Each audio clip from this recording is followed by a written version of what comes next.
기도하겠습니다. 은혜의 주님, 한 주간도 하나님께서 택하신 마산성원의 거룩한 백성들 주님의 날개 그늘 아래 품으시고 지키시고 보호하여 주시었다가 오늘 주님께서 복 주시기로 작정하신 주님의 날, 하나님의 자녀들을 원근 각처에서 불러 모아 주시니 감사를 드립니다.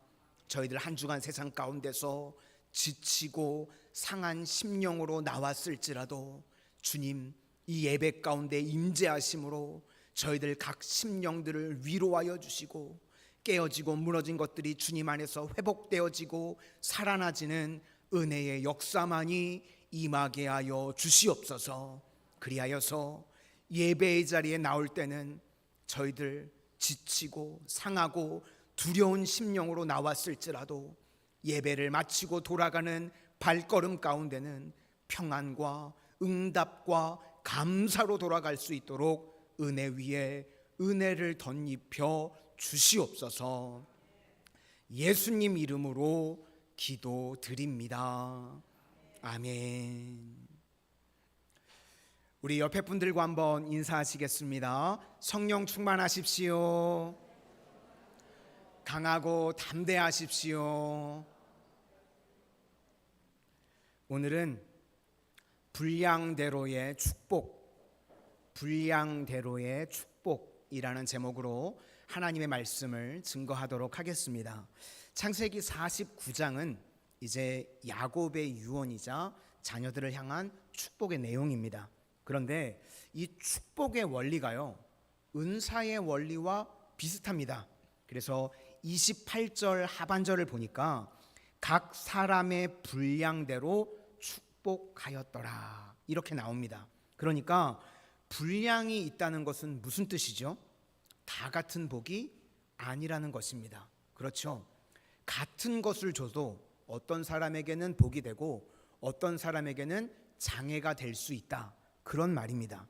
그래서 하나님께서 우리에게 주신 분량대로 살면 일단 무리수가 없습니다. 그리고 힘들지 않습니다. 그래서 잘 되고 쉽고 다른 사람에게조차, 주변 사람들에게조차 기쁨이 되는, 좋아하는 일들이 벌어지게 됩니다. 그래서 우리 성도님들 이 땅을 살아가는 동안 하나님께서 주신 축복과 분량대로 살아가실 수 있기를 소망합니다. 이것이 원칙이라는 것입니다. 우리가 지난주에 1번부터 3번 아들까지는 살폈었습니다. 그것도 분량대로죠. 첫 번째 아들은 르우벤인데 탁월하지 않은 것이 복입니다. 특이하죠. 낮은 위치에 있을 때는요 잘하는데 이상하게 높아지면요 큰 문제를 일으키는 사람이 있습니다. 그래서 그런 사람들은 탁월하지 않은 것이 복이라는 것입니다. 오히려 자기 자리를 지키는 것이 복이 될 수 있습니다. 히틀러 다 아시죠? 이 히틀러가요 어렸을 때 그림을 엄청 잘 그렸다고 합니다. 그래서 꿈이 뭐냐면 화가가 되는 게 꿈이었습니다. 인터넷을 찾아보니까요 정말 그림을 잘 그렸더라고요. 대표적인 그림이 성모와 아기, 그런 그림이 있습니다. 그런데요 안타깝게도 이 히틀러가요 미대에 가려고 지원을 했는데 2번이나 떨어졌다고 합니다. 아마 미대에 합격을 했다고 하면 그런 학살자가 되지 않을 수도 있었겠죠. 근데 홧김에 성질난다고 정치를 했는데요 하필 탁월해진 거예요. 정치를 하게 됐는데 탁월해지는 바람에 많은 사람들을 학살하는 일들이 벌어지게 되었습니다. 그래서요 때로는요 탁월하지 않은 것이 복일 수도 있다는 것입니다. 그리고 이제 2번과 3번 아들이 나오는데 흩어지는 게 복이랍니다. 2번과 3번 아들은 모이면 복이 되는 사람이 있는가 하면 모이면 안 좋은 사람들이 있습니다. 모여서 모의하고 험담하고 나쁜 일을 계획하는 사람들이 있다는 거죠. 그런데 때로는 흩어지는 게 그래서 복이 될 수 있는데 레위는 이 흩어지는 것을 하나님께서 선용하셨습니다. 전국으로 다 흩어서 레위 지파는 제사장 지파로 예배를 섬기는 일에 쓰임받게 되었습니다. 우리도요, 거짓말하는 사람들 보면 이거 잘 안 바뀌더라고요. 그렇죠? 거짓말하는 사람들 잘 안 고쳐지는데, 이런 분들은요 작가가 되시면 돼요. 그래서 내 거짓말하는 걸요 다 그냥 글로 풀어내면 됩니다. 그죠? 그러면 쓰임 받을 수 있습니다. 젊은 친구들 중에요 해킹하는 사람들 있죠. 이런 사람들은요 보안 전문가가 되면 됩니다. 그렇죠? 그러니까 감사함으로 받으면 버릴 것이 없다는 것입니다. 우리 모든 성도님들도 내게 주시는 모든 자극들을요 다 좋게 여기실 수 있는 하나님의 종들이 되실 수 있기를 소망합니다. 이런 맥락에서 안 되는 것이 복이라는 게 이 첫 번째 아들 르우벤, 그리고 2번과 3번 시므온과 레위였습니다. 그런데 여기에 안 되는 것이 복인 사람을 한 사람 더 든다고 하면요 단지파입니다. 자기 뜻대로 안 되는 게 복인데, 단지파는 자기 뜻을 끝까지 주장하다가 결국은 망한 지파입니다. 단지파의 스토리는요, 야곱이 원치 않는 결혼을 먼저 했죠. 레아랑 결혼을 먼저 합니다. 그래서 거기에서 4명의 아들을 낳습니다. 라헬이요 차마 이제 눈 뜨고 못 보겠는 거예요. 너무 화가 나가지고 자기의 여종이었던 비라를 그러면 너가 내 대신 자녀를 낳아줘라, 이래가지고 낳은 자녀가 바로 단입니다. 야곱에게 5번째 아들이 단인데, 이름의 뜻은요 억울함을 푸심. 이름의 뜻이 억울함을 푸심입니다. 그러면 이 아들은요, 이 아들을 부를 때마다 본인은 억울하겠죠. 저 억울함을 푸심 이러면 상처 안 되겠습니까? 그렇죠? 아마 많은 상처가 됐을 겁니다. 또 어머니도요, 어머니로서의 역할을 아마 제대로 해줄 수 없는 그런 상황이었을 겁니다. 그런 여러 가지 문제가 단에게 있었을 겁니다. 아마 그래서 그랬는지 모르지만 악한 마귀가 역사에서요 이 단은요 구약에 나오는 가론 유다와 같은 인물이 돼버립니다. 그러니까 배신하고 악독한 일들을 수없이 많이 저질렀습니다. 16절부터 18절까지가 단에 대한 이야기인데, 우리 한번 같이 보시도록 하겠습니다. 16절부터 18절까지입니다. 시작. 단은 이스라엘의 한 지파같이 그의 백성을 심판하리로다. 단은 길섭의 뱀이요 샘길의 독사로다. 말굽을 물어서 그탄 자를 뒤로 떨어지게 하리로다. 여호와여, 나는 주의 구원을 기다리나이다.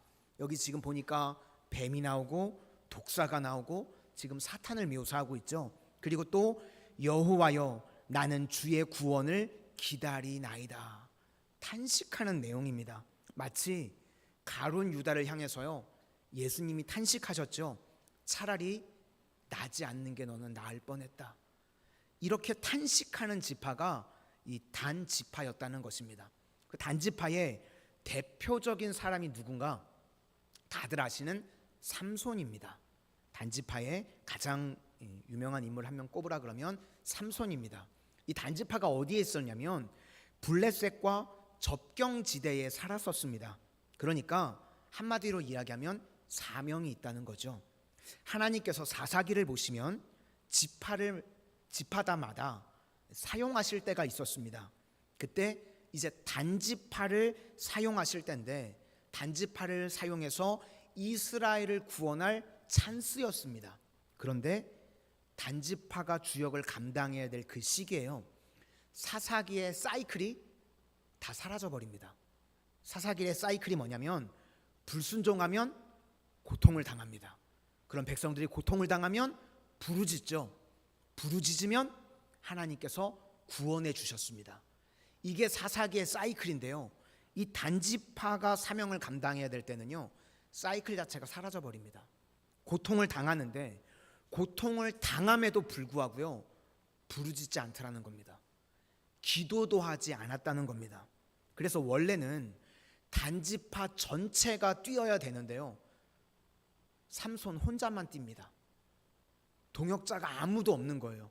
그래서 누구랑 동역을 하냐면 여우 300마리를 데리고 동역을 합니다. 안타까운 이야기죠. 우리가 삼손의 이야기를 읽을 때는 재미있게 읽지만요, 사실은 안타까운 이야기입니다. 동역자가 없는 거예요. 아무도 나서지 않습니다. 그러다가 이제 삼손 혼자 블레셋을 막 이리저리 휘짓고 다니다가 블레셋이 위협을 가했겠죠. 그러니까 이 단지파에서 3,000명이 모여서 나오는데 삼손을 도우려고 나오는 것이 아니라 삼손을 잡아서 블레셋에 넘기려고 3,000명이 모였답니다. 얼마든지 3,000명이 모여서 싸울 수 있는 지파였는데 모여서요, 삼손을 넘기는 일에 앞장서려고 했다는 겁니다. 그러니까 한마디로 엉터리 같은 지파라는 거죠. 그리고 이제 그 다음에 나오는 이야기인데, 원래 이들이 블레셋 접경에 있었죠. 그러니까 여기가 좀 위험한 지역이긴 합니다. 두려워서 살기가 싫다는 거예요. 그래서 하나님께서 주신 땅을요, 마음대로 버립니다. 그리고 하나님이 주신 사명 버리고 어디로 가냐면 북쪽으로 올라갑니다. 북쪽에 올라가서 라기스라고 하는 땅이 있는데 그곳에 살고 있는 사람들 다 죽여버리고 그 지역의 이름을 자기 지파 이름을 따서 단이라고 바꿔버립니다. 그곳이 어떤 곳인가 하면 물이 많은 곳입니다. 이 헐몬산에서 만년설이 있는 곳이거든요. 눈이 녹아서 물이 계속 흐르는 곳. 그러니까 사람들이 보기에 물이 풍성한 좋은 땅입니다. 그러니까 하나님이 주신 게 뭐가 좋아? 내 인생은 나의 것. 내가 보기에 내가 좋은 거 선택할 거야. 그래서 블레셋 접경 지역 여기 버리고 북쪽으로 올라가서 자기 멋대로 정착을 합니다. 이게 단지파입니다. 매사에 하나님 배신하는 데 앞장을 서는 지파. 그래서 사사기에 보시면 이제 2단 지파가 됩니다. 미가의 선지자 데려다가 2단 종파를 만들어 버립니다. 하나님 아니라 엉뚱한 것 섬기고, 그 다음에 북쪽 이스라엘이 하나님을 버렸을 때 우상을 섬기는 곳이 대표적인 두 곳이 나오는데요, 단과 베델입니다. 이렇게 언제나 하나님을 배신하는 일에 앞장섰던 지파가요, 단지파였다는 겁니다. 그러니까 이제 요한계시록 7장에 가면 14만 4천이 인받는 장면이 나오죠. 지파마다 12,000명씩이 나오는데요, 단지파가 사라져버립니다. 단지파 대신 레위지파 12,000명이 들어가게 됩니다. 그러니까 하나님 말씀에 순종하지 않았더니 그냥 사라져버리는 정말 한심한 지파가 되었다는 것입니다. 어떻게 하면 이렇게 단지파처럼 되는가? 자기 원함대로 살면 그렇게 된다는 것입니다. 우리들도요, 하나님 뜻 저버리고 내가 원하는 대로 살아가게 되면, 그런데요, 사실은 우리는 잘 내가 원하는 대로 되지는 않습니다. 하나님께서 우리를 사랑하셔서요, 사랑의 채찍으로 우리를 꺾으십니다. 그런데 우리가 안 꺾일 때가 있죠. 내 고집대로, 내 뜻대로 끝까지 가게 되면 자기의 원함이 끝이 무엇인가, 결론이 무엇인가, 단지파 같이 된다는 겁니다. 하나도 좋은 게 아니죠. 그래서 우리는요, NIBC입니다. 나는 죽고 예수로 살아가는 것이 복인 줄로 믿습니다. 그래서 깨지는 것이요, 때로는 복입니다. 여기 1번, 2번, 3번 아들, 안 되는 것이 복이었죠. 안 되는 것을요, 끝까지 자기 고집 내세워서 되게 만들었더니 저주를 받은 지파가 단이라는 것입니다. 그래서 하나님의 사명과 소명, 이거 거절하고 거부하면 이렇게 된다는 겁니다. 찬송가 335장 2절을 보시면 이렇게 가사가 나옵니다. 나의 일생을 인도해 주옵소서. 내 인생 내가 가는 것 아닙니다. 하나님께서 인도해 주셔야 됩니다. 내 생각도 주관해 주옵소서. 내 생각대로 다 되시죠? 그러면 단지파 되는 겁니다. 주의 뜻대로 날 다스려 주옵소서. 그것이 우리의 복이라는 것입니다. 오 놀라운 나의 구주, 놀라운 주님이여 우리를 이끌어 가시는 줄로 믿습니다. 아마 단지파가요, 이 찬송가 335장 2절만 계속 부르고 말씀에 순종만 했다면요, 아마 살아남았을 겁니다. 그런데 자기 뜻이 강하고 자기 뜻을 관철하려고 하다가 결국은 망한 지파가 되었습니다. 하나님께서 우리 성도님들에게 멈춰, 그러면 멈추실 수 있기를 바랍니다. 내가 안 되었던 모든 것들이요, 실은 하나님의 축복임을 인정하실 수 있기를 바랍니다. 주께서 부르시는 그 길을 걸어가는 하나님의 거룩한 백성들 다 되시기를 축원합니다. 이제 두 번째 파트는 부어지는 복이 있습니다. 우리가 안 되는 복이 있는가 하면 하나님께서 막 부어주시고 잘 되는 복이 있습니다. 특별히 이 네 번째 유다 지파 그리고 11번째 요셉 지파가 그랬습니다. 둘이 같으니까 오늘은 이 유다 지파만 설명을 드리도록 하겠습니다. 막 부어줘도요, 문제가 없는 지파입니다. 그러니까 정말 축복이 축복될 수 있는 거죠. 이들은 챔피언의 무게를 감당할 수 있는 그런 지파였습니다. 그게 유다 지파였다는 것입니다. 8절부터 12절까지 유다의 복이 나오는데요, 유다의 이름의 뜻은 찬송입니다. 그러면서 뭐라고 나오냐면 내 아버지의 아들들이 내 앞에 절하리로다. 이렇게 아버지와 형제들이 절하는 복, 이거 누구에게 주셨던 거죠? 요셉에게 주셨던 복이죠. 그런데 지금 이 복이요, 요셉이 받을 복이 유다에게 넘어갔다는 것입니다. 그러니까요, 남의 복도 내게 올 수 있다는 거죠. 왜 이러는가? 희생하고 책임질 줄 아니까요, 다른 사람이 받아야 되는 복까지 유다가 넘치도록 받게 되었다는 것입니다. 우리도 마찬가지입니다. 어떤 축복을 받은 사람이 있는데요, 그 사람 대신해서 내가 희생을 하고 대신에 내가 이 사명을 감당하게 되면 그 사람에게 복이 영구적으로 있는 게 아니라 그 복이 내게 막 넘어오게 된다, 그런 이야기입니다. 그래서 누가 사명을 감당을 안 하고 계시는 게 보이죠? 그러면 비난하지 말고 그냥 내가 해버리실 수 있기를 바랍니다. 그러면 그 사람에게 임했던 복이요, 내게 넘어온다는 것입니다. 대표적인 인물이 유다. 그래서 우리가 사명 감당을 많이 하게 되면요, 이러한 복과 은혜가 넘쳐나게 된다는 것입니다. 순종의 축복, 그것이 바로 유다입니다. 그래서 유다의 축복은 넘쳐나게 되는 겁니다. 8절을 우리 다 같이 보시도록 하겠습니다. 8절입니다. 시작. 유다야, 너는 내 형제의 찬송이 될지라. 내 손이 내 원수의 목을 잡을 것이요 내 아버지의 아들들이 내 앞에 절하리로다. 이렇게 요셉의 축복까지도 다 그에게 넘어오게 되더라는 것입니다. 그러면 하나님께서 유다에게 주신 축복을 보면 세 가지입니다. 크게 보면 첫 번째는 용맹, 두 번째는 왕, 세 번째는 부요함.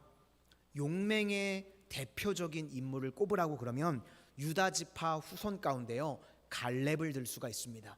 여호수아 14장에 이 산지를 내게 주소서, 헤브론 산지를 달라고 그런 나이가 85세입니다. 나이가 들었음에도 불구하고요, 용맹함을 주시니까요, 철옹성과 같은 헤브론 산지를 다 점령해 버렸습니다.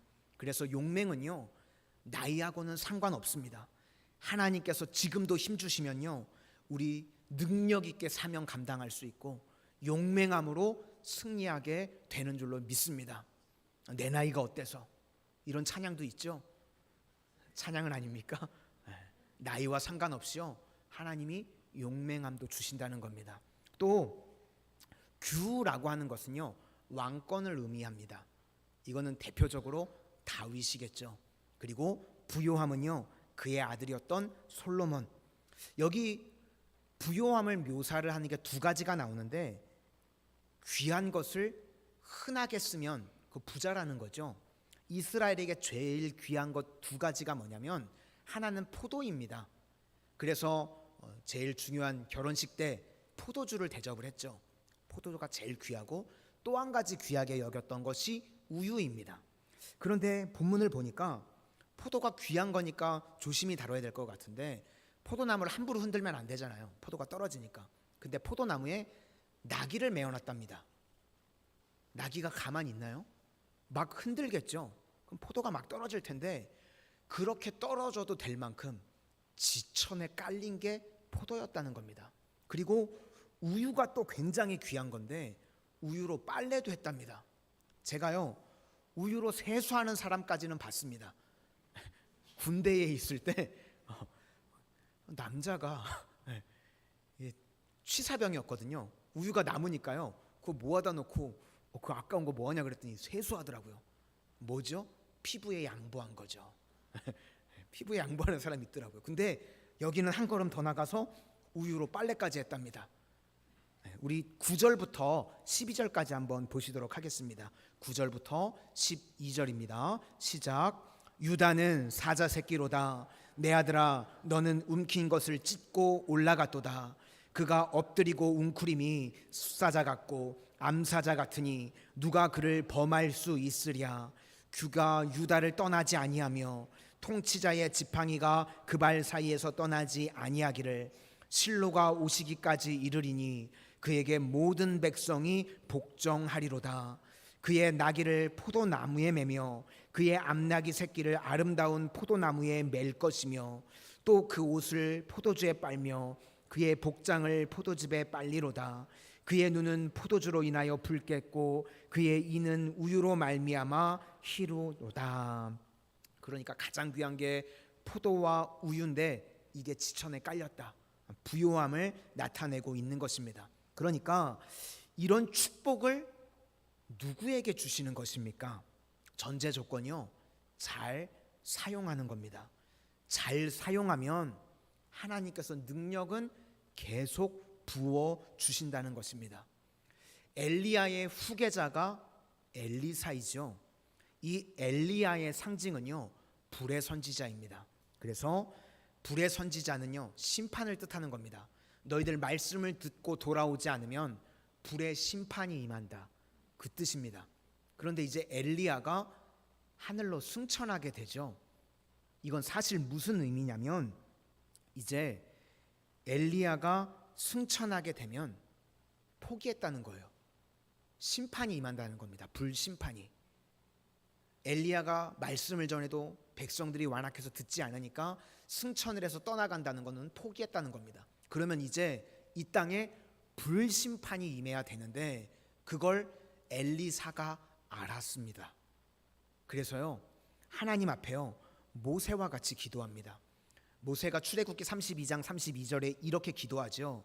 이제 그들의 죄를 사하시옵소서.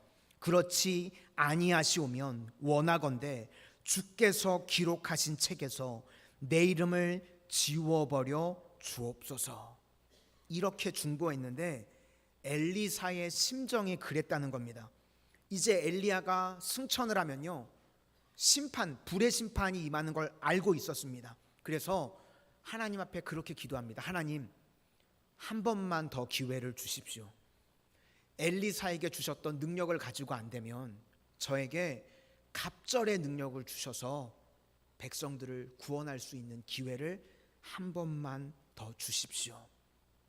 우리가 성경을 읽을 때 엘리사가 갑절의 능력을 받았다는 게 나오죠. 그게 능력 있고 힘 있고 이렇게 자랑하고 그런 게 아니라요 안타까운 심정으로 갑절의 은혜를 구했던 겁니다. 이게 유다의 정신이었고 또 우리도 이런 마음이 있어야 된다는 것입니다. 우리가요 단순히 복 받으면 뭐 하겠습니까? 반드시요 사명과 연결할 줄 알아야 된다는 것입니다. 그래서 하나님께서 엘리사의 기도를 응답하셔서 갑절의 능력을 주셨죠. 그리고 그는 그것을 사명 감당을 위해서 사용합니다. 용맹함을 주시고 왕권을 주시고 부요함을 주셨습니다. 그러면 그 다음에 뭐 하는 거죠? 유다는 그것을 가지고 하나님의 나라를 위해서 사용했다는 것입니다. 우리도 단순히 부자 되고 잘 되고 거기서 끝나는 거 아닙니다. 우리 성도님들 그런 은혜와 복을 받으면 반드시 사명으로 연결할 줄 알아야 된다는 것입니다.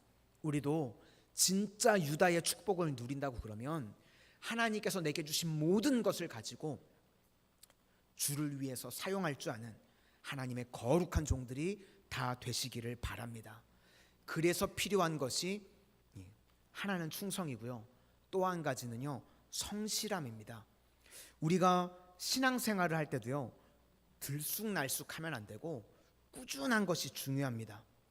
새벽 기도요 어떤 게 제일 쉽냐면요, 꾸준히 매일 나오시는 게 제일 쉽습니다. 나왔다 안 나왔다 그러면요 간 다 상하세요.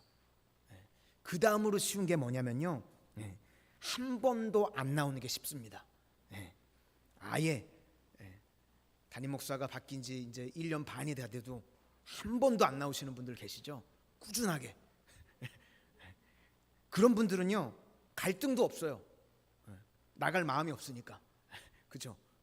흔들리지 않는 평안함, 이런 침대에 계시는 거죠. 그래서 우리 성도님들 결단하실 수 있기를 바랍니다. 한 번도 안 나오기를 결단하지 마시고요. 예배의 자리, 기도의 자리, 그 자리에 가면 있는 분들이 되실 수 있기를 소망합니다. 1911년 이 남극점, 거기를 누가 먼저 가느냐 경쟁이 붙었었습니다. 그래서 영국에는 스콧이라고 하는 인물이, 그리고 노르웨이에는 다 아시는 아문젠이라고 하는 사람이 경쟁이 붙었습니다. 거의 동시간대 같은 조건을 가지고 이제 누가 먼저 남극점을 찍느냐, 그걸 붙었죠. 지금 차이점을 이야기하는 겁니다. 스콧은요 날씨가 좋으면 밑에 있는 사람들을 다그쳤습니다. 야, 날씨가 좋으니까 아문젠보다 조금이라도 우리가 더 빨리 가야 돼. 가자. 그러다 보니까요 페이스가 깨지게 됐답니다. 그런데 이 아문젠은요 성실했습니다. 성실함은요 하나님의 속성입니다. 히브리 말로 에메트라고 하는데, 하나님은 성실하신 하나님이십니다. 그래서요 어제도 태양이 떴죠. 오늘도 태양이 떴습니다. 내일도 태양이 뜰 겁니다. 왜요? 성실하신 하나님이시기 때문에. 만약에 태양이 우리가 새벽 기도하는 것처럼 뜬다고 그러면 어떻게 될까요? 오늘은 떴다가 내일은 안 떴다가 큰일 나겠죠. 근데 하나님은 성실하신 하나님. 아문젠이요 성실했다는 겁니다. 하루에 정확하게 24km, 날씨가 좋던지 날씨가 나쁘던지 하루에 정확하게 24km, 일관성 있게 꾸준하게. 그래서 승리했습니다.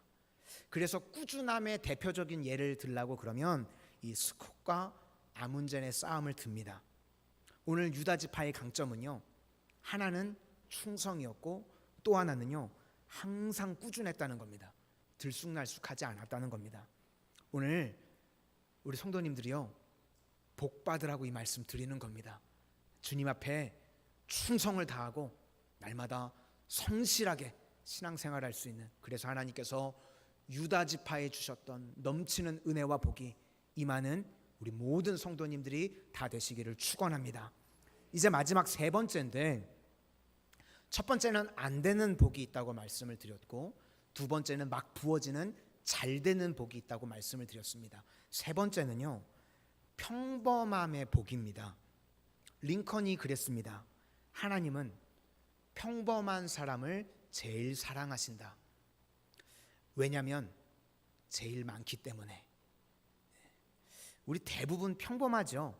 평범한 사람들이 가장 많습니다. 오늘 지파도 이제 그 외에는 나머지는 다 평범한 지파들인데, 한 두 가지 지파만 살핀다 그러면 스불론과 이사갈, 9번과 10번 아들입니다. 스불론도 이 북쪽 접경지대에 있었습니다. 우리나라로 생각해 보시면 이 북쪽의 함경도가 예전에 이 여진족과 마주하고 있어서요 거기가 참 험하고 거친 지역이라고 합니다. 스불론을 그렇게 이해하시면 좋을 것 같아요. 접경지에 있어가지고 거친 지역입니다. 그런데 이 스불론은요 그런 접경지에 있었음에도 불구하고 충성을 했다는 겁니다. 단지파처럼 도망을 치지 않고 하나님께서 주신 사명의 자리를 지켰더니 하나님께서 복을 부어주셨다는 겁니다. 무역을 할 수 있도록요 길을 열어주셨습니다. 그래서요 힘들어도 자리를 지키는 게 중요합니다. 자리를 지키면 하나님이 능력도 부어주신다는 것입니다. 13절을 우리 다 같이 보시도록 하겠습니다. 13절입니다. 시작. 스불론은 해변에 거주하리니 그곳은 뱀에는 해변이라 그의 경계가 시돈까지리로다. 하나님께서 어려움 가운데서도 부어주시는 겁니다. 스불론이 있던 자리가요 신약에 오면 어디냐면 갈릴리의 가버나움입니다. 예수님의 사역의 중심지였죠. 그래서 마태복음 4장 13절 말씀을 보니까 나사렛을 떠나 스불론과 납달리 지경 해변에 있는 가버나움에 가서 사시니. 그러니까 제가 보기에는 이 스불론에게 주셨던 최고의 축복은요 예수님을 주신 겁니다. 예수님의 공생애가 거의 다 어디에서 이루어지냐면 가버나움에서 다 이루어집니다. 우리도 힘들어도요 사명의 자리를 버티실 수 있기를 바랍니다. 그러면 스불론의 축복이 우리에게 임하게 된다는 것입니다.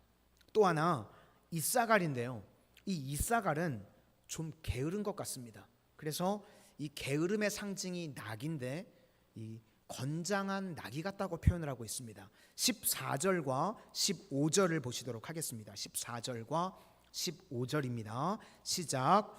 이사갈은 양의 우리 사이에 꿇어 앉은 건장한 나귀로다. 그는 쉴 곳을 보고 좋게 여기며 토지를 보고 아름답게 여기고 어깨를 내려 짐을 메고 앞제 아래에서 섬기리로다. 사람들마다 느리신 분들이 계시죠. 그런데 이 게으름이라고 하는 것도요 복이 될 수 있다는 겁니다. 게으름이라고 해서 무조건 나쁜 게 아니라는 것입니다. 빌 게이츠가요 이런 이야기 했습니다. 게으른 사람에게요 가장 중요한 일을 맡긴답니다. 이상하지 않으십니까? 왜 제일 중요한 일을 게으른 사람에게 맡기죠? 그래야 쉬운 방법을 찾는답니다. 네. 게으른 사람은요 너무 게으르기 때문에요 반드시 쉬운 방법을 찾아내고 만답니다. 그래야지 계속 게으를 수 있으니까. 네. 자기가 게으르기 위해서는 반드시 쉬운 방법을 찾아내고 만답니다. 반면에 부지런한 사람들은요 성공은 노력이야 막 이래가면서 땀 흘리고 일들을 자꾸 어렵게 만들어낸대요. 막 노력하고 땀 흘리고. 그런데 게으른 사람들한테 일을 맡기죠. 그러면 아무도 생각하지 못했던 기가 막힌 아이디어가 나온답니다. 왜냐하면 본인이 게으르려고. 그래서 빌 게이츠가요 가장 중요한 일은 게으른 사람한테 일을 맡긴답니다. 혹시 우리 성도님들 가운데 내가 게으르다고 느껴지시는 분들이 계십니까? 그러면 여러분들이 가지고 있는 그 능력을요 우리 모든 성도님들이 쉬운 길로 갈 수 있도록 이끌어 주시기를 바랍니다. 아무도 생각하지 못하는 기막힌 아이디어가 나오거든요. 그런 분들은요 내가 편해야 되니까. 그렇죠? 그래서 하나님 나라에는요 버릴 게 하나도 없다는 것입니다. 감사함으로 받으면 다 쓰임받게 되는 줄로 믿습니다.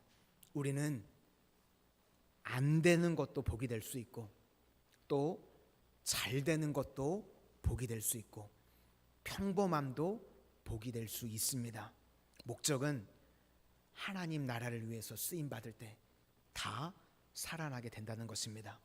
우리 성도님들 하나님께서 내게 주신 축복을 가지고 반드시 사명으로 쓰임 받을 줄 아는 하나님의 복된 인생들 다 되시기를 주님의 이름으로 축원합니다.